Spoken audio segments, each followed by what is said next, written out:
Pikir saya, dok, saya mau konsultasi. Pas kebaca saya baca itu asli mau nangis. Anak saya 12 tahun. Oke. Tensinya 200/120. Coba. Gula darahnya ada 300-an kalau salah. Itu masalah kan? Jadi jaga berarti dalam konteks makanan ya. Ya jaga supaya makanan yang kita makan tuh ya halal yang pertama, baik dari rizkinya. Jadi kalau kita lihat berarti permasalahan kesehatan saat ini salah satu biang kerok terbesarnya adalah karena apa?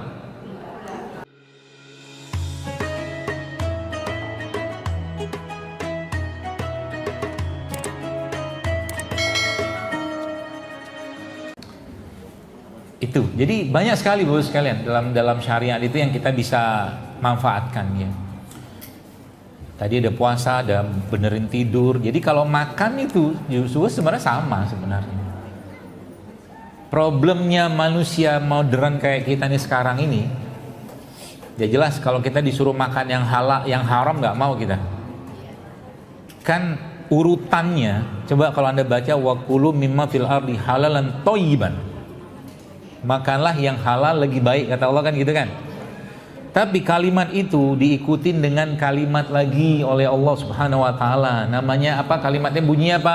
Wala tattabi'u khutuwatis syaitan. Perintah Allah kan gini, makan yang halal, makan yang baik, tapi jangan ikuti langkah syaitan. Kenapa Allah ngomongin syaitan dalam urusan makanan? Itu maksudnya. Berarti dia punya intervensi nggak di sini? Oh iya dong. Munasabah ayat namanya. Kalimat-kalimat itu berhubungan. Maka ketika Allah di sini letakkan jangan ikuti langkah syaitan, kata Allah, maka di sini pasti ada yang dia kerjakan. Godain yang halal nggak bisa, dia akan masuk ke yang toyib. Itu maksudnya. Yang toyib dia sudah bisa, nggak bisa juga, dia masuk ke yang wakulu wasrobu wala tusrifu. Iya kan? Ya Al-A'raf ayat berapa itu? 33 atau berapa itu? Itu maksudnya. Urutannya nggak begitu. Yang sempurna apa? Udahlah yang dimakan tidak halal, tidak toyib, berlebihan pula. Sempurna rusaknya. Maksudnya gitu. Makanya permasalahan kesehatan saat ini ya muncul gara-gara apa? Gara-gara kita melanggar 3 kaidah ini aja. Langgarlah ini pasti akan muncul masalah. Nggak percaya? Mohon maaf ya, saya itu banyak ya mendapatkan orang-orang yang nauzubillah min dzalik, semoga Allah hindarkan kita ya, yang memberi nafkah keluarganya itu dengan harta yang haram. Itu penyakitnya berat, beneran berat, sampai gila. Nauzubillah min dzalik. Jangan dilanggar ya. Karena sapi halal, ayam halal, ikan halal, tapi kalau dibeli dari harta yang tidak halal, maka konsekuensinya pasti akan masuk kemana? Ke kejiwaan, pasti. Gitu. Maka kan ada doanya kan, Allah mafini bihalalikan haramika wa aghnini bifadlika man siwa. Ya Allah, lindungan kami dari harta yang tidak halal. Itu. Pernah kan dengar kisahnya seorang Abu Bakar As-Siddiq radhiyallahu anhu yang beliau itu dikasih makanan oleh seseorang, lalu ditanya setelah beliau selesai makan, apa ditanya, ini kau dapatkan dari mana makan ini? Dia bilang, itu uang yang ku dapatkan dari hasilku berdukun, kata dia. Apa yang dikerjakan oleh manusia mulia ini? Dimasukin tangannya ke dalam kerongkongan untuk mengeluarkan makanan tadi. Saking dia tidak maunya makan makanan yang haram, karena konsekuensinya surga neraka loh. Ada ancaman Nabi tentang itu. Toib juga sama. Toib juga sama. Saya pernah kisahkan kan, ada satu kisah, bukan kisah sih, kisah beneran. Jadi ada satu hari staf saya itu kena gangguan jin. Dia perempuan gitu kan. Kemudian pas lagi muncul gangguan jinnya itu suaranya berubah. Jadi gitu-gitulah. Terus akhirnya menariknya Pak, coba. Pas lagi dia antara sadar nggak sadar itu kan, saya kadang-kadang bilang, coba ambil kurma ajwa, saya bilang ke karyawan gitu kan, ambilin kasih makan dia. Nggak mau dia nolak, jangan, gitu-gitulah. Nggak mau dia. Kurma ajwa buat mereka tuh musuh. Itu. Terus saya bilang lagi, ambilin daun bidara di depan, di musola ada daun bidara, ada pohon bidara, ambilin. Kita tumbuk nanti, ruqyah sedikit, masukin air, kasih minum. Itu pun takutnya luar biasa dia. Yang menariknya apa? Yang menariknya, saya nggak ngeruqyah teman saya. Dia bilang, waktu lagi gangguannya muncul, terus teman saya itu nanya, Mbak, kamu tahu nggak sama yang bapak yang jenggotan itu kan, ngomongin saya gitu. Terus dia jawab, tahulah, kata. Ini lagi kena gangguan. Itu kan yang ngajak-ngajakin hidup sehat itu.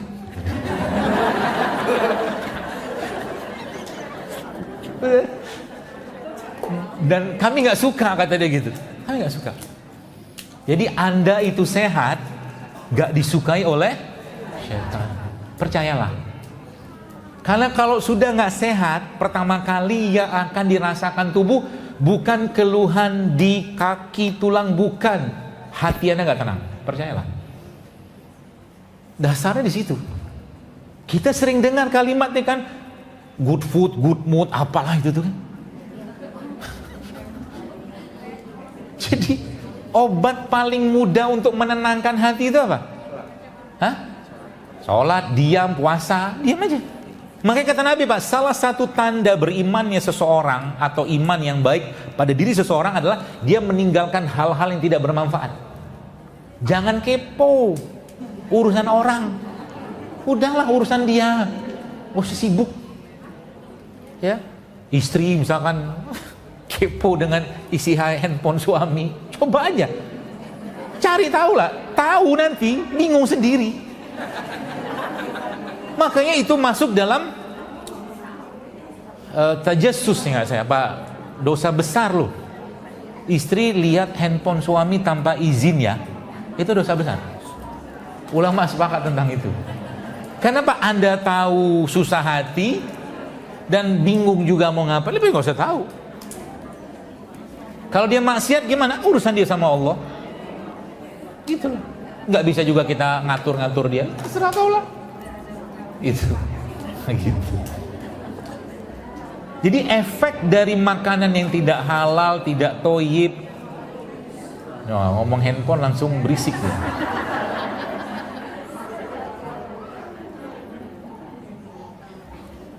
Efeknya ke hati. Hati. Saya tuh paling nggak suka dengan keadaan hati yang tidak damai, nyaman. Suka saya. Kalau saya lagi rapat ya sama teman-teman pengurus atau apa itu sama. Kalau sudah rapat yang ngotot-ngototan, saya bisa langsung saya marahin. Saya marah. Marahnya itu saya bilang, urusan begini aja kita nggak bisa bersatu, saya bilang. Saya bersatu, saya bilang.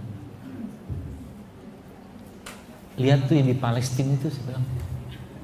Mereka berjuang, berjihad, mempertaruhkan nyawa, harta, segala macam. Kita urusan rapat begini, secuil begini aja bisa bersatu. Apa ceritanya kita? Jadi umat ini lebih sibuk bertikai daripada mikirin bagaimana memecahkan masalah umat. Bertikai. Akhirnya apa? Lelah. Harusnya energi yang dipakai untuk memperbaiki masalah dan mencari solusi, lelah dengan pertikaian. Kapan mau bagus? Nggak mungkin juga bisa disamain, percayalah. Sampai kiamat juga nggak bisa samain. Meskipun hadis itu setahu saya bahkan palsu ya, pertikaian umatku rahmat, tapi dalam konteks narasinya waktu saya diskusi itu benar. Tidak apa-apa berbeda-beda. Yang penting Tuhannya sama dulu lah. Kitabnya sama dulu, nabinya sama dulu. Caranya masing-masing bedanya gimana mau di mana? Gurunya begini, yang ujung-ujungnya nanti masalah terbesarnya coba adab. Kita nggak beradab, itu masalahnya. Ayolah gitu loh. Masalah kesehatan umat sekarang berlimpah ruah nggak? Berlimpah ruah. Gak tahu kita mau. Saya kadang-kadang bingung. Kemarin dapat DM dari ibu-ibu. Gak habis pikir saya, dok, saya mau konsultasi. Pas kebaca saya baca itu asli mau nangis. Anak saya 12 tahun. Oke. Tensinya 200/120. Coba. Gula darahnya ada 300-an nggak salah. Itu masalah kan? Saya kadang-kadang mikir dari mana nih akar masalahnya gitu loh. Entah berantakannya rumah tangga, berantakannya keluarga, karena itu kan efek ke jasad. Makanya kadang-kadang saya gak habis pikir, misal nih ya, maaf ya, ada ibu bapak yang ngirimkan anaknya ke pondok, level katakanlah SMA katakanlah atau SMP. Tiba-tiba di pondok anak tuh begini-begini tidak sesuai, bahkan bikin kacau segala macam, nyalahin pondok. Lalu kemana didik dia selama berapa belas tahun itu gitu loh? Kemana? Maka Quran itu bicara tentang Quran tuh bagi 3. Yang pertama perbaikan diri, yang kedua perbaikan keluarga, baru yang ketiga negara. Akhirnya pondok menjadi tempat apa? Harapan untuk memperbaiki anak yang sudah bermasalah di rumah gara-gara ulah bapak ibunya. Dan itu penyakit nanti sebenarnya peginya. Banyak penyakit-penyakit gara-gara, yang saya tahu sih dalam kaidah yang saya pelajarin, gara-gara bapak ibunya terlalu memaksakan. Ngarapin anaknya 30 juz selesai 6 tahun segala macam. Subhanallah, bapak ibunya selembar pun gak baca. Apalah ceritanya itu? Ada loh orang-orang yang mohon maaf ya, yang pernah cerita ke saya tuh anaknya itu cuma berharap bisa sholat bareng bapaknya. Tangis kita bro. Ada juga yang pernah cerita ke saya, dia ngomong, kok dia sebutlah nama anak itu gitu kan, si Fulan gitu kan, kok saya gitu kata dia itu kan nggak pernah lihat Umi baca Quran ya. Tapi saya disuruh sekolah tahfiz.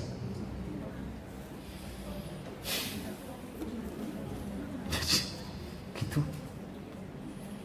Mbok, ya sebagai orang tua tuh kita memberi teladan juga. Bukan cuma cari nafkah. Nafkah mau gak usah dibahas. Ayo tunjukin keteladanan. Seperti halnya Nabi Ibrahim memberi keteladanan. Seperti halnya keluarga Imran, oke bilang ini kan Nabi. Nah lihat, kalau anda baca di surat Ali Imran ayat 33 itu, Inna stofa Adam wa Nuh, kata Allah. Kami telah memilih Adam dan Nuh. Ada kalimat menarik di situ. Apa menariknya? Di Adam sama Nuh, Allah tidak pakai kata Ali. Ali itu keluarga. Nanti coba dibuka Ali Imran ayat 33. Inna stofa Adam wa Nuh wa Ali Ibrahim wa Ali Imran. Jadi seakan-akan kita tahu bahwa Nabi Adam mulia, tapi ada ketaksempurnaan dalam urusan keluarganya Nabi Adam dan Nabi Nuh. Akhirnya Allah kasih kita peluang untuk nyontoh siapa? Nyontoh Nabi Ibrahim, Ali Ibrahim. Allah pakai kata Ali. Ali Imran, oke, itu kan Nabi. Oke, ini Imran nih, bukan Nabi. Allah kasih kata Ali Imran. Gitu. Jadi tema tentang kesehatan pun ya juga sama. Ya, saya pribadi, contoh nih ya, penerapan katakanlah kaidah-kaidah ini dalam urusan kesehatan. Contoh. Kalau anda tanya sama anak-anak saya itu, saya tidak pernah akan mau makan di tempat yang saya tidak tahu status kehalalannya apa. Meskipun dia tulis no pork, no lard segala macam, misal gitu kan, saya nggak mau. Ada beberapa restoran yang saya besar ini pun gak ada sertifikasi halal sampai detik ini ada. Dan banyak orang berjibab makan di situ. Saya bilang kalau yakin sih silakan aja. Meskipun itu nanti kalau ditarik ke belakang lagi, itu kaidah fikihnya lebih dalam lagi sebenarnya. Artinya kalau bukan misal nih di negara muslim kayak begini semua dianggap halal. Oke sih, tapi kalau anda mau coba-coba main-main ke Sumarekon, BSD, Banyak restoran yang babian. Nggak segampang itu juga di zaman sekarang fitnahnya. Jadi tetap kudu hati-hati. Gitu maksud saya. Ya. Jadi jaga berarti dalam konteks makanan ya. Ya jaga supaya makanan yang kita makan tuh ya halal yang pertama, baik dari rizkinya dan ininya. Jadi kalau apalagi makan-makan, misalkan Anda makan ngajak ke restoran ini itu selamanya, pastikan halal. Itu aja pesan saya. Logo ada apa segala macam. Ya kalau ke warteg kan nggak ada logo halalnya. Itu aman lah itu, nggak usah dibahas. Rumah makan Padang ya halal lah insya Allah. Karena kan urusan halal itu kan urusan hati kan. Saya itu biasanya sensor saya jalan banget kayaknya. Contoh nih ya, contoh ya. Satu hari itu saya pernah pergi makan ke kayak sate kambing gitulah. Tengoklah di menu tuh. Tengok di menu tiba-tiba ada tulis itu jual bir, ya sudahlah keluar saya nggak jadi makan. Jual bir, apa-apaan ceritanya? Restoran sate kambing jualan bir. Banyak itu kayak gitu, sudah duduk gitu kan mau pesan, keluar kita. Apa tercampur? Bukan. Saya nggak mau ada barang haram di situ. Naik di atas derajat itu lagi ada. Tapi kalau saya sebut restorannya Anda pasti tahu, gak usah lah. Iyalah ada suatu hari saya masuk ke sebuah restoran gitu kan. Ternyata menunya mie semua. Gak usah disebut merek. Mie semua sih. Gitu kan. Gak ada yang lain. Gak ada, mie semua. Ini udah kita keluar saya bilang. Gak jadi makan. Halal gak mie? Halal. Kan saya bilangnya ini mau naik level. Kalau mau naik level mari kita bahas. Kalau nggak mau naik level ya sudahlah. Nggak usah bahas kita. Nggak usah datang ke sini. Gitu. Ayo kita perbaiki di rumah. Mulai dari di rumah. Ya. Mulai mengurangi misalkan makanan-makanan instan. Ibu-ibu kembalilah menjadi ibu-ibu yang memasak. Memasak beneran ya. Bukan ngambil nugget, sosis, kemudian Anda masak, bukan itu. Ada sayur Anda potong-potong-potong, ada bayam Anda potong-potong, itu. Karena memasak itu memang nggak diwajibkan untuk seorang istri, betul. Tapi wallah memasak itu pekerjaan hati. Betul? Oh ya Anda tidak tahu aja kalau lagi saya lagi susah hati di rumah ngapain masak saya? Saya makan nggak? Kadang-kadang nggak saya makan. Saya kasih orang aja, dari anak-anak yang makan segala macam. Apa yang dimasak? Macam-macam lah kadang-kadang saya masak. Ada aja. Nasi enggak? Saya enggak masak nasi. Terlalu mudah. Gitu.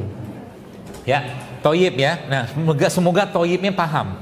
Itu aja pesan saya. Ya, kira-kira contoh nih mungkin. Kalau kita ngebahas, misalkan ada orang, contoh aja ya, paling simpel contohnya itu misalkan ada orang makan nasi gorengnya pakai bakwan, pakai kerupuk, minumnya teh manis. Itu kalau pembahasan kita di sini kira-kira masuk toib nggak? Kenapa nggak toib?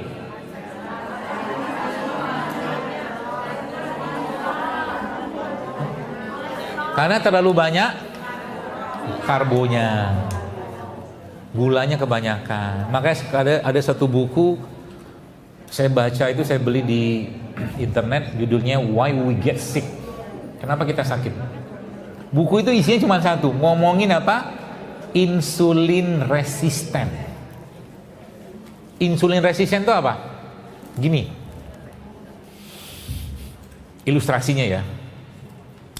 Kalau Anda yang pernah pergi ke Jepang, di Jepang itu ada kereta KRL. KRL itu kalau pagi-pagi kan penuhnya minta ampun tuh, orang didorong tuh masuk, sama dia, sama kita sebutnya petugas pengatur penumpang, PPP lah gitu kan, petugas gitu kan. Tugasnya petugas ini adalah dorongin penumpang masuk karena berjejal. Oke. Pertanyaan saya sekarang, si petugasnya bisa lelah nggak? Ya pastilah. Pertanyaan berikutnya, bagaimana cara supaya petugas tidak lelah? Caranya gimana? Cara paling gokil-gokilnya matiin listrik stasiun kereta. Jadi petugas nggak kerja. Itu yang pertama. Cara paling gilanya lah gitu kan.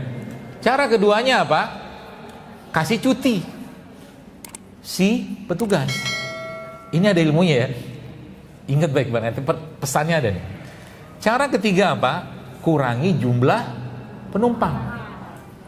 Cara keempat apa? Kurangi jumlah frekuensi kereta. Oke, ilustrasinya begitu. Petugas itu insulin, hormon yang memasukkan gula ke dalam sel. Penumpang itu gula. Sampai sini bisa ketelan? Petugas insulin, penumpang gula.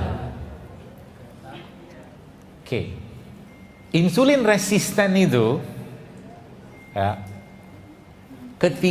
ketika petugas udah minta maaf. Mohon maaf, saya tidak punya power lagi untuk memasukkan gula ke dalam sel. Itulah insulin resisten. Kalau sudah insulin resisten itu terjadi, apa yang akan berlaku pada tubuh? Yang akan berlaku pada tubuh adalah apa? Semua sistem chaos. Karena gula menyebar di mana-mana.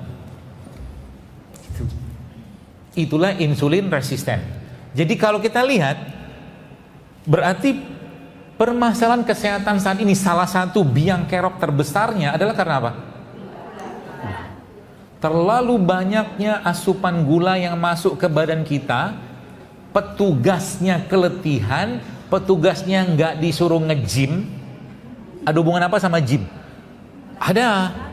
Kalau petugasnya dia sepekan itu 2-3 kali nge-gym sebagai kuat, biasanya dia dorongnya pakai 2 tangan karena kuat, masuk tuh penumpang. Itu sebabnya obat paling baik, tanda kutip, obat paling baik buat insulin resisten adalah latihan beban. Percayalah. Latihan beban. Makanya kadang-kadang saya lebih habis sholat gitu kan, push up dulu. Tadi pagi habis duha, push up dulu. Sampai sakit ininya tuh. Kalau bahasa kita tuh ototnya robek, nah bahasa kita gitu loh. Itu paling murah latihan beban. Latihan beban kalau lama-lama sudah dilatih, lama-lama jadi kardio dia. Orang yang biasa pull up gitu kan.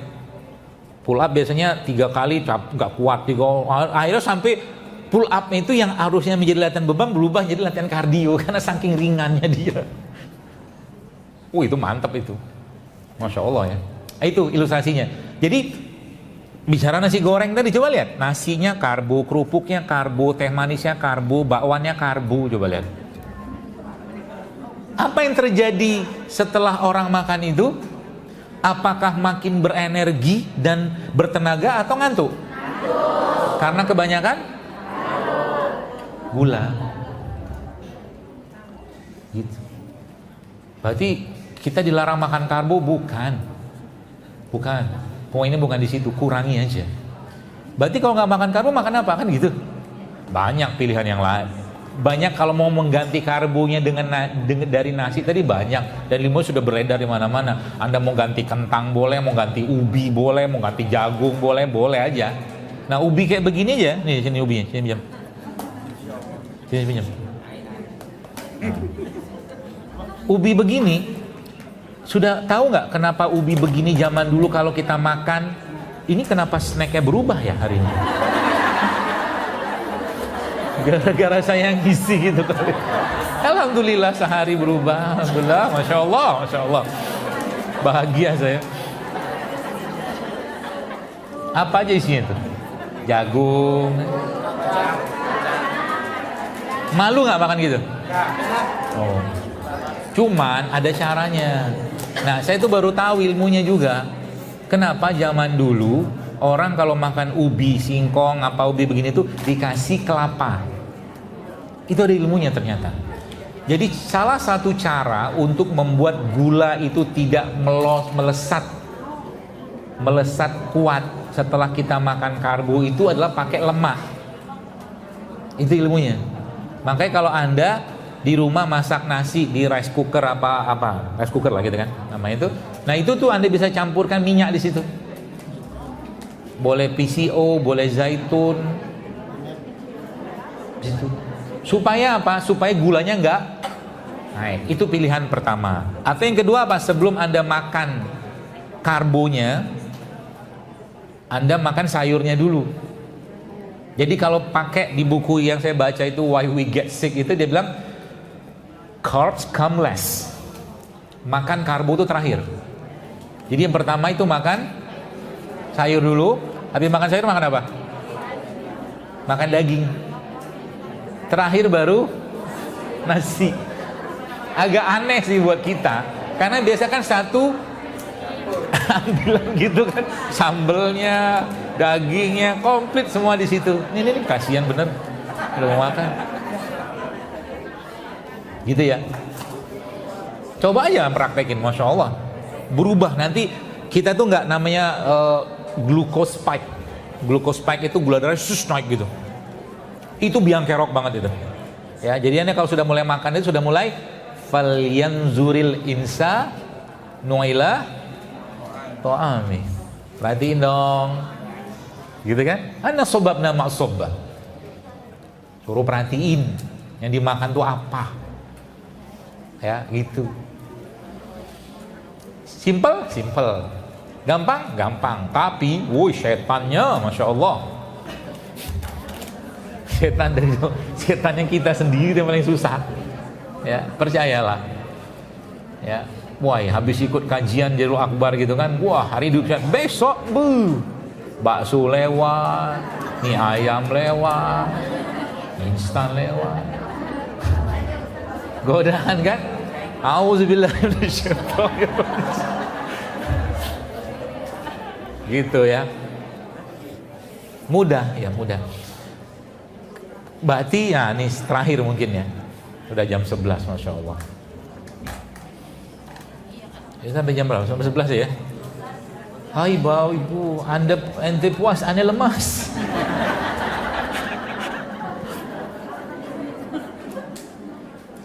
Apa dia namanya? Jadi gini, terus kita itu hidup sehat mau ngapain gitu loh? Kan mati juga, ya kan? Nah ini kalau ini justru malah pilar dasarnya, ya. Kalau ini tidak kita kuatkan dan kita kokohkan dalam diri kita, maka kita bingung mencari tujuannya apa. Biar ganteng, biar cantik, biar sterek, biar apa, biar no. Bukan itu. Ya. Kalau sering saya sampaikan di banyak kajian saya bilang begini, kita tuh hidup sehat, tujuannya untuk mengembalikan jasad ini ke pemiliknya dalam keadaan baik sebagaimana dia menciptakan dalam keadaan yang baik. Itu tujuannya. Supaya nanti umur 70 tahun masih bisa tawaf nggak pakai kursi roda, sa'i nggak pakai kursi roda. Itu tujuannya. Artinya apa? Supaya badan itu bisa sempurna melakukan ibadah. Itu di barat ada nggak? Mana ada. Makanya dalam Islam itu semua yang terkait dengan apa yang kita lakukan itu harus kita tarik kepada agama tujuannya. Kalau enggak tuh dia akan paling nyesek, itu sia-sia. Sia-sia. Kalaulah dia ada manfaat, enggak banyak. Ya. Saya ngobrol mungkin sama siapa gitu kan, fulan gitu kan. Ngobrol, enggak ada obrolan penting. Ya, enggak dapat pahala. Tapi, nah lihat nih, ketika ada bingkai syariat di situ, subhanallah. Ya. Contoh nih, kata Nabi SAW begini. Nabi katakan bahwa dunia itu terlaknat, kata Nabi, kecuali zikrullah. Jadi yang di luar zikrullah itu nggak ada faedah, anfaedah mungkin bahasa kita. Tapi, nah lihat nih, ketika ada bingkai syariat atau alas syariat di situ, dia menjadi berpahala. Contoh mungkin suami nanya ke istri, sayang kamu pakai baju apa? Pahala. Karena sudah ada di lingkaran rumah tangga yang merupakan separuh agama. Kamu masak apa? Kamu di mana? Aku rindu, aku cinta, aku sayang, segala macam obrolan receh, pahala. Itu dahsyatnya kalau sudah dipagerin dengan syariat. Maksudnya apa? Ketika Anda meniatkan, oke, mulai sekarang saya mau hidup sehat nih, bukan karena Jadul Akbar, bukan karena siapapun, tapi saya mau hidup sehat ini karena Allah, selesai. Maka setiap Anda minum apa, makan apa, berpraktek hidup sehat apa, dapat pahala. Itu maksudnya. Ya, bukan kayak orang-orang di luar sana. Ya, gitu-gitu doang. Ya. Umur, ya, saya tuh udah terlalu banyak mendapatkan informasi 20 tahun kena diabetes, 30 tahun kena stroke. Kalau ditanya makannya apa, ya sudahlah, nggak usah bisa kita duga makannya apa. Belum lagi bicara makanan kejiwaan ya. Ya. Makanya kemarin saya ada ngobrol dengan guru saya tentang tentang cinta. Menarik sekali. Indah sekali. Masih ingat gak waktu Bapak Ibu sekalian waktu menikah gitu kan, betapa indahnya jatuh cinta gitu kan. Udah long time ago gitu. Lama banget gitu kan. Anda kebayang gak kalau seandainya kita bisa merasakan sensasi itu lagi setiap hari? Uish, Masya Allah, indah banget. Sangat indah ya. Orang jatuh cinta tuh udah lupa makan, udah kenyang sama cintanya. Betul gak? Makan lupa, tidur lupa, minum cinta.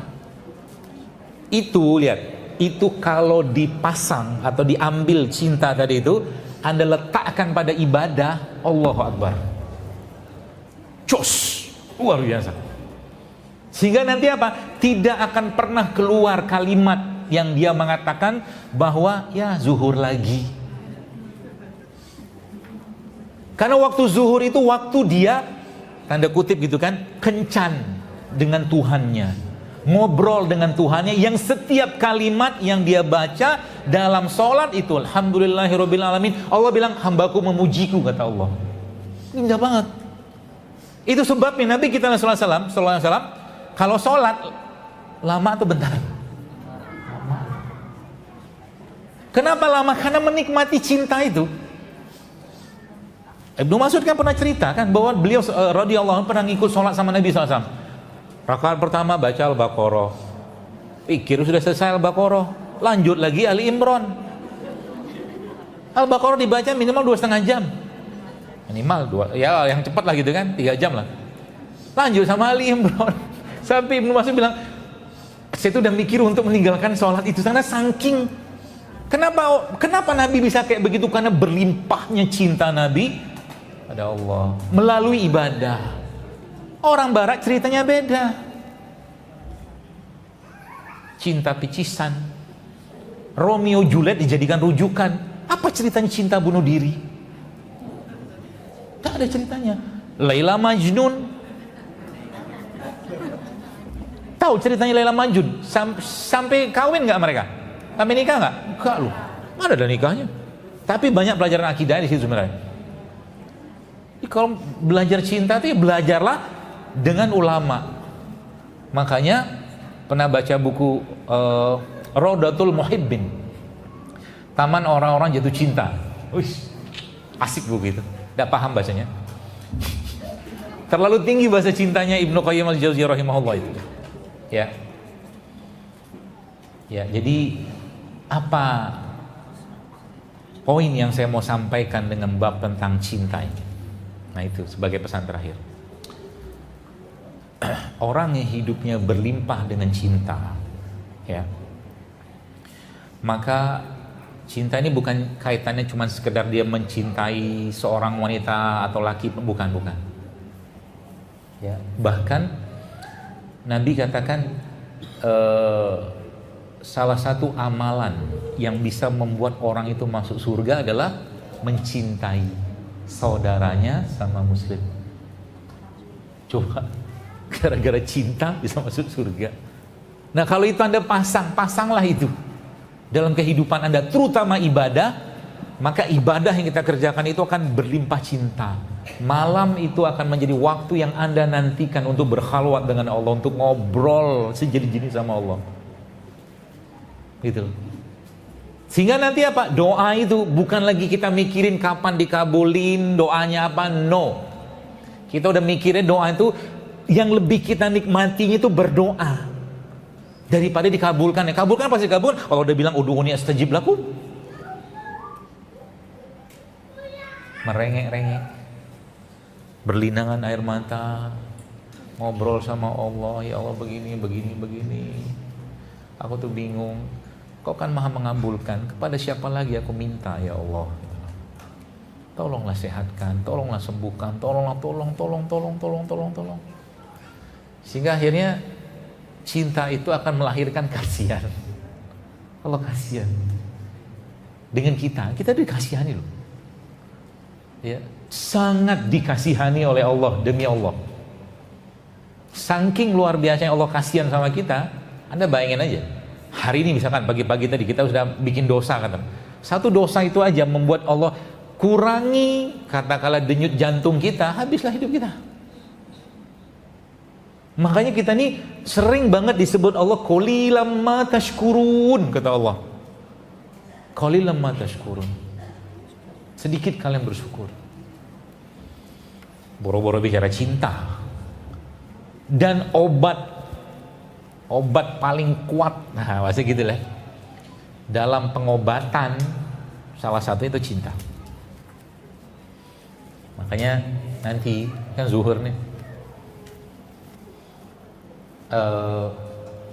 nanti bilang sama Allah, doa, waktu Anda doa nanti di zuhur nanti, bilangnya begini. Saya ada lihat satu video gitu kan, video ada seorang laki-laki perempuan orang barat gitu lah. Si perempuannya bilang I love you, kata perempuan itu. Terus si laki-laki, saya nggak tahu suami itu bukan, dia bilang again, dia bilang sampai lagi dia.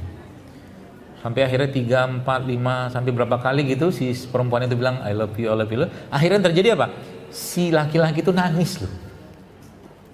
Nangis. Dan perempuannya nangis juga. Nanti Anda ngomong sama Allah gitu. Ya Allah, aku cinta padamu. Aku cinta pada Rasulullah ya Allah. Ngomong. Coba aja nih, nangis sendiri Anda. Nangisnya kenapa? Karena malu. Layakkah cinta itu diterima Allah dengan segala macam kezoliman, maksiat, dosanya kita? Malu kita. Sedangkan dia tiap hari memberikan nikmat, rahmat, berlimpah ruah kepada kita. Bahkan kadang-kadang kita pun tidak bersyukur dengan itu. Itu dahsyatnya hati itu. Sehingga nanti kalau itu dipakai di bab kesehatan ya, Allahu Akbar. Ya Allah, Anda akan mengeluarkan kalimat-kalimat atau kita akan mengeluarkan kalimat-kalimat atau kata-kata yang bahkan kita tuh kadang-kadang bingung kok keluar kata-kata itu. Contoh nih misalkan ya, contoh ya. Ya Allah, jika dengan penyakit ini Engkau ridho dan makin cinta kepadaku, maka aku pun ridho ya Allah. Aku ikhlas terima penyakit ini. Begitu Anda keluarkan kata-kata itu, subhanallah, di titik itulah nanti Allah akan sembuhkan, demi Allah. Demi Allah. Nabi Ayub, masyhur sekali kisahnya kan. Sekian tahun sakit, hampir 20 tahun kan. Waktu meminta sembuh pun malu dia sama Allah. Karena hitung-hitungannya lebih banyak masa nikmatnya kita daripada masa susah ini, kata dia sama istri beliau alaihissalam.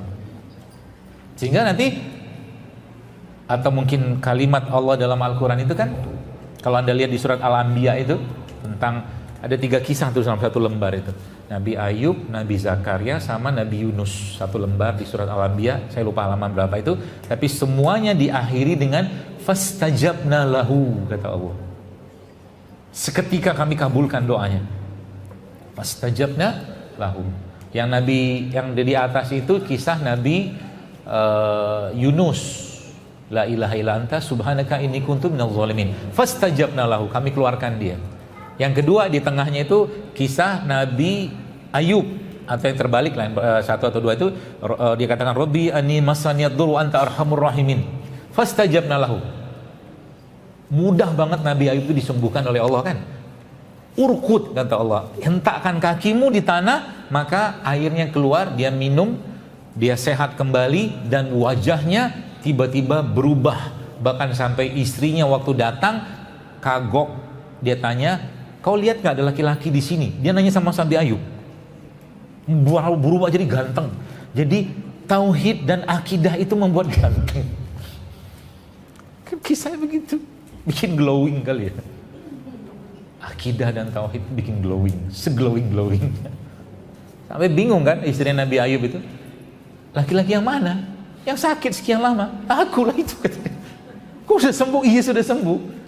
Selesai sudah bab akhirnya. Yang terakhir kisah Nabi Zakaria. Ya, dia bilang apa? Alaihissalam. Kata beliau itu kan doa yang diabadikan Quran itu kan, Rabbi la tazarni fardan wa antal khairu warisin. Itu doanya. Coba lihat, itu ada urutannya itu. Semuanya setelah doanya para nabi-nabi tadi, Nabi Zakaria itu bilang, ya Allah berikan aku anak, gitu enggak kan? Enggak. Rabbi la tazarni fardan wa anta khairul warithin. Iya. Ya Allah, aku ini kan sudah tua. Gimana? Aku mau meneruskan anak keturunanku ini gitu kan? Kan? Lalu kalimat berikutnya muncul fastajabna lahu. Apa pelajarannya? Pelajarannya adalah bahwa ketika kecintaan, keikhlasan, kepasrahan, akidah, tauhid itu sudah mencapai level paling puncaknya, itu Anda akan lihat banyak keajaiban-keajaiban terjadi ya dalam kehidupan kita. Ya, apalagi menggunakan perangkat-perangkat syariat kalau bahasa saya gitu loh. Contoh mungkin lagi susah hati, misalkan Anda lagi susah hati, nggak enak hati, lagi dada penuh segala macam dengan berbagai masalah ini itu, apa dikerjakan? Nabi kan ngajarin. Kalau Nabi itu lagi susah hati ngapain? Nabi akan ambil wudhu dan sholat 2 rakaat. Kenapa? Karena dijadikan, kata Nabi SAW, cahaya atau kebahagiaan dalam hatiku ini melalui sholat. Gitu, ya. Saya kira mungkin itulah ya, banyak-banyak ngomong juga tidak bagus. Ya, udah jam 11 lewat, soalnya saya ada kegiatan lain juga. Saya kira mungkin itu yang bisa sampaikan, semoga bisa diamalkan. Dan yang paling penting adalah semoga dengan apa yang kita lakukan ini Allah ridho dengan kita ya. Allah ampuni kita, Allah maafkan kita. Yang sehat atau yang sakit semoga Allah sehatkan ya. Yang sehat semoga Allah tambahkan kesehatannya dan menjadi lebih taat. Yang lagi ada ujian atau masalah semoga Allah hilangkan ya, angkat masalah dan ujiannya ya. Yang lagi punya hajat kebaikan apapun itu semoga Allah kabulkan ya. Dan kita memohon pada Allah juga agar semoga Allah wafatkan kita semua dalam husnul khotimah ya. Dan Allah pertemukan kita kembali dengan orang-orang kita cintai, tentunya dengan Rasulullah nanti mudah-mudahan di surga firdausnya Allah tanpa hisab dan tanpa azab. Dan semoga Allah jadikan kita menjadi orang yang lebih baik dalam urusan agama, akhirat kita dan dunia kita. Dan kita mohon pada Allah juga semoga Allah berikan kita kecintaan kepada agama ini, kepada syariat ini, kepada apapun ketetapan dan ketentuan Allah. Dan yang mudah-mudahan nanti dengan itu Allah juga semakin sayang dengan kita, semakin cinta dengan kita. Dan yang paling penting kita mohon pada Allah agar Allah berikan kenikmatan kepada kita dalam semua ketaatan dan ibadah kita pada Allah Subhanahu wa taala. Demikian mungkin. Assalamualaikum warahmatullahi wabarakatuh. Semakin tua. Nah, pertanyaan saya adalah ketika kita olahraga, tentu ada rasa capek gitu, Ustaz. Ada rasa sakit. Nah, gimana sih solusinya kalau teman-teman saya yang biasa olahraga bilangnya pakai BCAA. Nah, BCAA itu sendiri apa, Ustaz? Terima kasih. Assalamualaikum. BCAA apa ya? Apa namanya, protein apa gitu loh, Ustaz, yang buat kita nggak untuk recovery pada saat olahraga. Ya baik, gini Bu. Pertama otot dan tulang kita ini kan sebenarnya sangat mampu beradaptasi dengan aktivitas kita.